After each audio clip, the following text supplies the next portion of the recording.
Con Cristian Costenaro al termine di questo Veneto Lab Braganza e Azzurra Novara, innanzitutto per farti gli auguri perché oggi è il tuo 18° compleanno.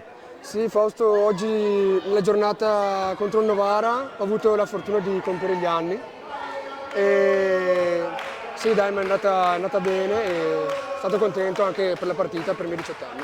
Una partita che ha consegnato la promozione a Novara ma ha sancito soprattutto un'ottima stagione da parte vostra. Sì, noi sicuramente abbiamo fatto un'ottima stagione, avendo fatto punti con ogni squadra,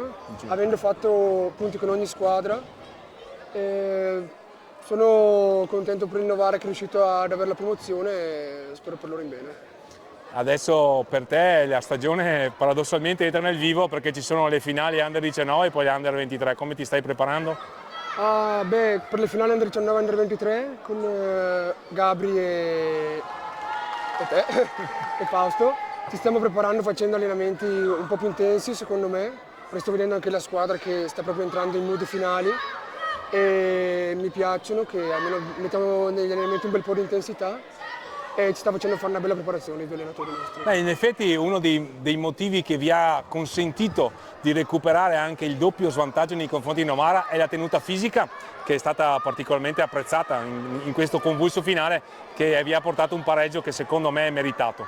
Sì, sicuramente allenarsi tanto e costantemente bene vuol dire anche questo, poter sperare fino alla fine in un recupero della partita.